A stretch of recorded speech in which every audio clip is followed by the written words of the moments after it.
This is CR Change Request. From the Sunday Desk, your structural brief for the week ending Saturday, June 20th, 2026. This week's read covers 9 signals across 3 layers.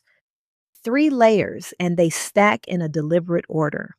The image layer, where authority is felt long before it is ever enforced. The rule layer, where authority gets written, granted, or rebuilt. And the switch layer, where authority is redirected, withheld, or shut off entirely.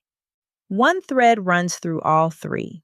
A rule is only real wherever the power to flip it on, off, or away actually sits. So this week, we are not tracking what the rule says. We are tracking who can move it. We start in the image layer, and we start where the week itself started, on Friday, with a date that carries more weight than the calendar lets on. The headline reads Juneteenth as a holiday, and it reads the opening of the Obama Presidential Center as a celebrity weekend in Chicago. Both stop at the surface. Juneteenth is not outside the American story. It is the road to America becoming true. It marks the long distance between what the country wrote down and what the country was willing to enforce. Freedom was written down in principle long before it was delivered in practice. It did not reach Galveston until June 19th, 1865, 2.5 years after the Emancipation Proclamation had already declared it. Juneteenth lives in that gap. It is the reminder that rights do not become real because they are announced. They become real when the people denied them can finally claim them, live inside them, and pass them forward. That is why the center opening on Juneteenth weekend carries the weight that it does. A place honoring the first Black president and First Lady opens inside that same unfinished story on the weekend that marks the distance between promise and delivery. And the ground itself is layered. The park that now holds it was renamed nearly a century and a half ago to honor Andrew Jackson. So a space named for one America now holds a monument to another. Do not rush past that. It is the country looking at itself with more honesty than it used to have. Here is the structural read. Imagery is infrastructure. Before a policy reaches a person, an image reaches them first. Before a title feels possible, someone has to make it visible. That is why the First Lady belongs at the center of this signal and not at its edge. She is not an accessory to the legacy. She is part of the image architecture that made the legacy legible to people who had never seen themselves inside that kind of power. And this is the human part.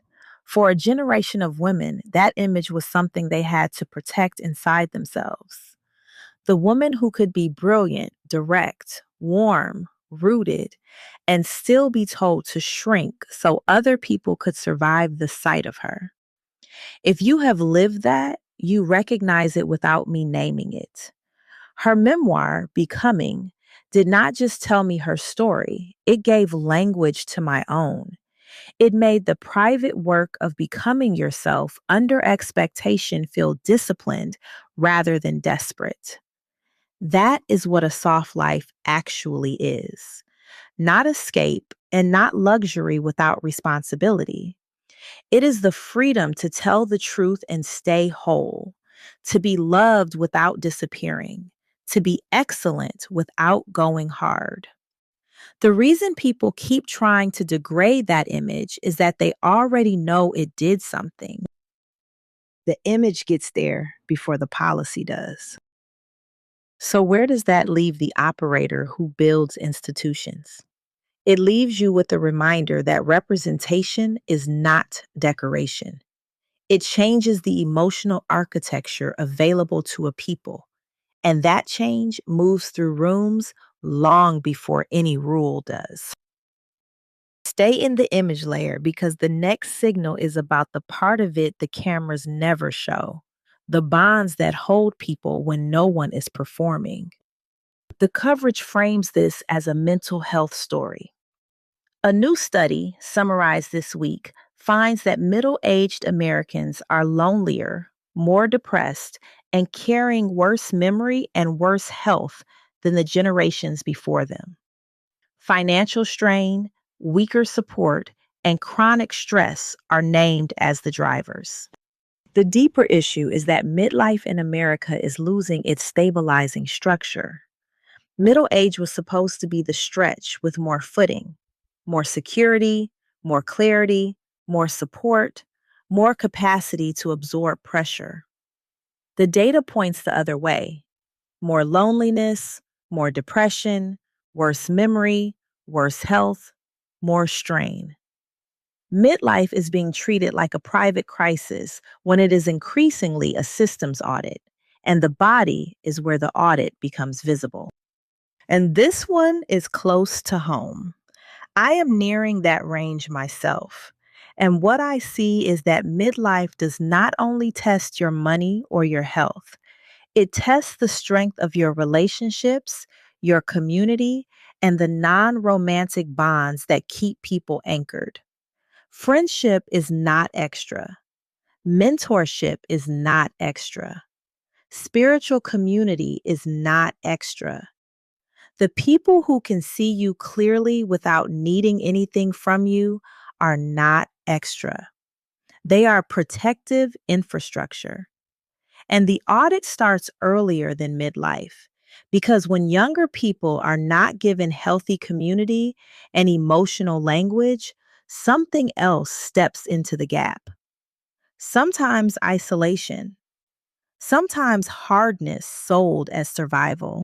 The part to hold is this: social connection is a public health operating system before anyone names it that. So if you fund, advise, or run institutions, the signal to track is benefit design, community mental health access, caregiver support, and financial strain among adults between 45 and 65. Weak bonds do not stay invisible. They eventually show up as cost. That is the image layer, where authority lands in the body and in the mirror before it ever lands in law. Now follow that same authority up one level into the room where it gets written down. The official story here is that crypto firms are moving into stock trading, a turf story. What matters underneath is that the stock market is being rebuilt around rails, not just tickers. The Securities and Exchange Commission was expected to release an innovation exemption that could open a path for trading blockchain based versions of stocks. And then it delayed that exemption amid concerns. This is authority granted on a leash. The SEC is not rewriting the whole market by statute. It is weighing an exemption.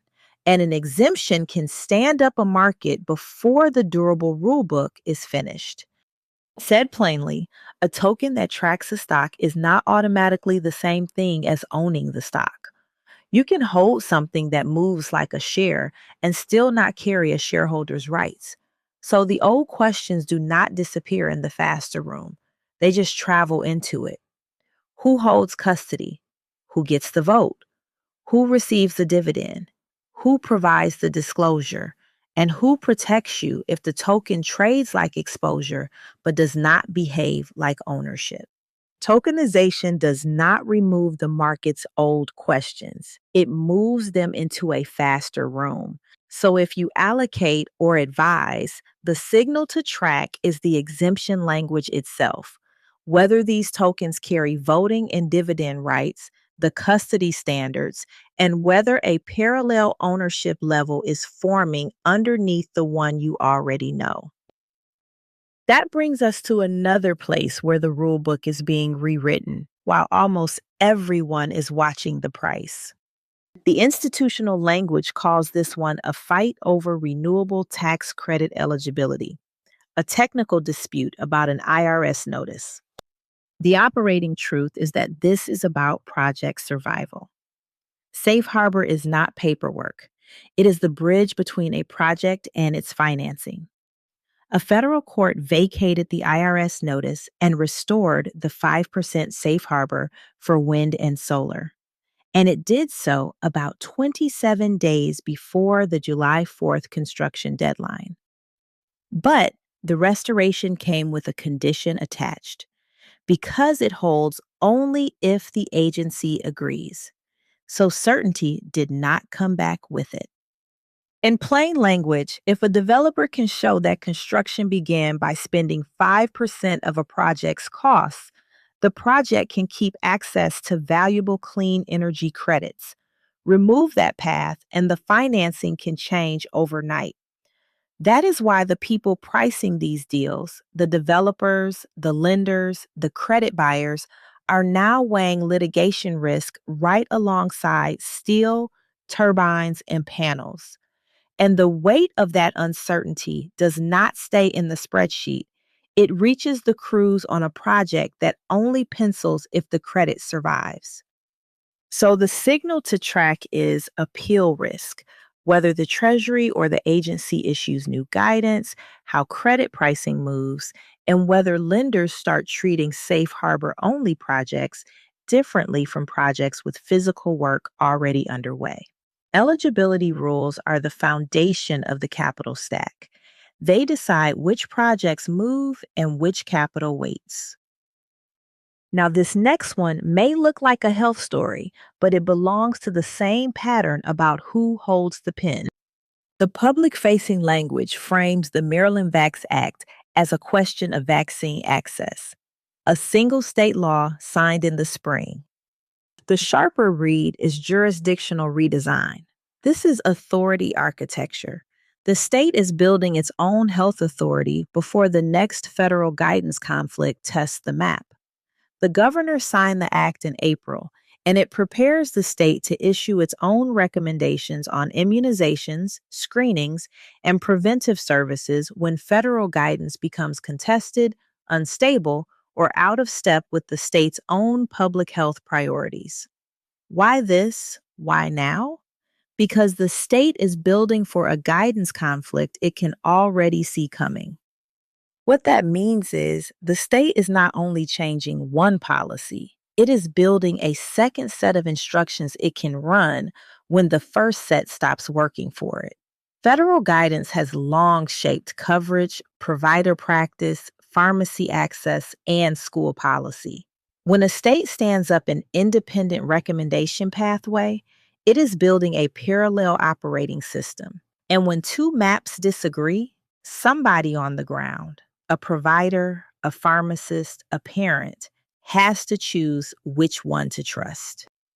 You already know this pattern because federalism has always worked as a kind of redundancy. So the signal to track is the implementation timeline, the recommendations the state secretary issues, and whether other states copy Maryland's design. One state building its own authority is a policy. Several states doing it is a structure. That is the rule layer, the room where authority is written and rewritten. The switch layer asks a colder question, not who holds the pen, but whose hand is on the switch, and what happens the moment they decide to move it. The first place to see it this week is inside a database. The surface version is a watchdog report. What this is really about is purpose drift. Tax data was collected for one public function, tax administration, and it moved toward another, immigration enforcement. And then the matching process itself became the risk. The Treasury's own Inspector General flagged security and matching problems. Immigration enforcement sent over 1.2 million names and addresses to the IRS, and the IRS returned last known addresses for about 47,000 people. And a federal court found that the IRS disclosed confidential taxpayer information to enforcement agents more than 42,000 times. The control layer is not only the policy, it is the fields, the formatting, the matching rules, and the rejected records that quietly decide whose data travels. That detail matters. Put differently, the danger is not only what the government knows about you, it is where that information is allowed to travel next and which database gets to decide that you are a match. And here is the human cost. Trust in the tax system is the quiet thing that makes the whole machinery run. People file in good faith. That trust does not survive the moment a tax form becomes an address for enforcement. So the signal to track is the Inspector General's follow-up, the data sharing agreements, the matching criteria, the confidentiality litigation, and whether administrative databases are becoming enforcement systems by default. Purpose drift is policy by another name. The next signal sits in a different sector, but it runs on the same question about who controls the door. The headline wants this to be about a Federal Reserve that held rates while home prices cooled. The part worth holding is that softening prices do not automatically create access. The Fed held its rate between 3.5 and 3.75% in the new chair's first meeting, and new projections show 9 officials now expecting a hike by the end of the year. Meanwhile, national home prices grew just 0.7% over the past year, the weakest showing since 2011, with a median existing home price near $429,000. Price growth can weaken while affordability stays broken because the cost of capital keeps doing the work. The simple version is this: the price tag can cool while the doorway stays shut because the mortgage rate, the down payment, the insurance, and the taxes are all still set high. So picture the first time buyer watching the headlines say prices are easing and still finding the door locked. A slowdown you cannot afford to act on is not relief.